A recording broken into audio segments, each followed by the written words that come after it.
Siva Nama Tiruchitrambalam. Welcome back to our discussion on Sokkanatha Venba, verse number 20. The verse goes this way. Kandra Sorai ulagam காணவில்லை இன்ப வெள்ளத்து ஊன்றி அடியேன் உறங்கவில்லை ஏன்ற இருள் சகலம் நீங்கவில்லை ஏழையேற்கு உந்தன் அருளுருமோ சொக்கநாதா. Today's verse, we can read it, we can understand it, we can comprehend it, but to what extent we are going to live with this, it's a very big question mark. We need to put this request to Lord Siva to give us this maturity very soon. Here, our author says, Guru Mudalvar says, I have been in the state called as Kevalam. If you talk about the journey of a soul, we all started from a place called as Kevalam, which is complete darkness, full of darkness. The only companion we had was entanglement, which is called as Anavam. Lord Siva looked at us. He wanted to show some mercy on us because he knows the original objective of the soul is to be happy. But the soul did not even realize that state, and it is 100% immersed in this darkness. So what he did was, he showed a little bit of mercy on us when we were in Kevalam state. That is where we were able to see, it's something you can imagine an analogy like we are having like 10 seeds. It could be the same plant, yeah? So maybe, probably like, whatever we want to have, we have about 10 to 15 seeds. Same soil, same fertilizer, same water, same light, sunlight, everything. The atmosphere and the conditions are the same. We sow all the 15 seeds or 10 seeds. Is all the 10 seeds going to sprout at the same time? The answer is no. Because each and every seed has its own incubation period, it has its own maturity time. So it takes its own time to sprout out. Similar to that, the souls which was in Kevalam state, when Lord Siva passed through his grace on us, or not all the souls got in together at the same time.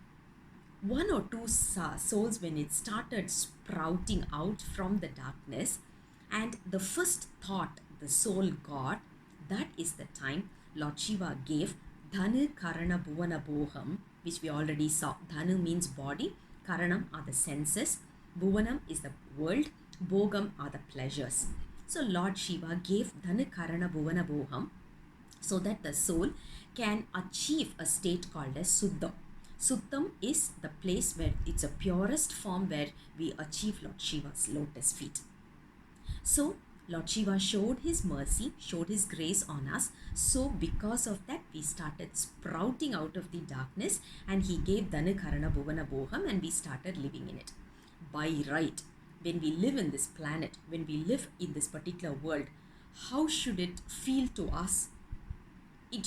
We have to feel disgusted about this, right? Because where we belong is a state called as Suddham. But what are we in is the place which is called as the normal world, which is full of dirt and dust and, the most impure form. But we are still happy in this. We are just immersed in this as if nothing is wrong, and we are taking so much of a pleasure in this world. The example of Guru Mudalvar uses here is Kandra Soru. Kandra means something that we have spit out. You see, when we are eating something and we vomit, the moment we see that vomit, it feels so disgusted. We don't feel comfortable even looking at it or even staying in that particular place, isn't it? The world should be felt in that manner. If the soul is in a matured state, we should see the world as a vomit of someone. But we are not doing it. We are so happy. We are so immersed in this happiness, and as if this is going to be the permanent one, we are just getting, completely immersing ourselves into this. But what Guru Mudalvar says is, I'm not feeling disgusted to be in this world. Why am I being like this? I'm not able to differentiate whether I was in Kevalam or Sagalam, because there is absolutely no difference. Before or after, I'm still going through the same thing. I'm just only taking care of this body. I'm only taking care of this, exterior ones, pleasure and all these, but I'm not looking at what I have to do for the soul. So it absolutely makes no difference whether I was in Kevalam or right now I'm in Sagalam. Both makes no difference, absolutely. Same ways, I'm not even thinking about getting onto your lotus feet, which is the permanent happiness. I'm able to sleep peacefully without even having a guilty feeling that I have not started my journey towards you. Now, this is my state. Lord Shiva, when are you going to show your grace? And how on earth are you going to show grace and make sure that I get relieved from this world? This is my state. See how dirty I am, how disgusted I am. This is what I am in. How are you going to help me relieve myself from this particular situation and get onto your lotus feet?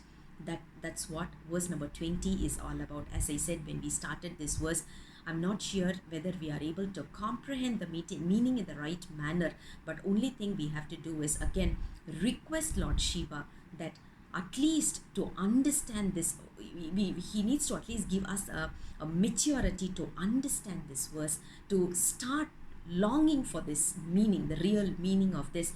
And we have to request Lord Shiva to give us that maturity. Other than that, we can't really do much. That's what verse number 20 is all about. I'll come back again with the next verse very soon. Until then, Sivaya Nama Tiruchitrambalam.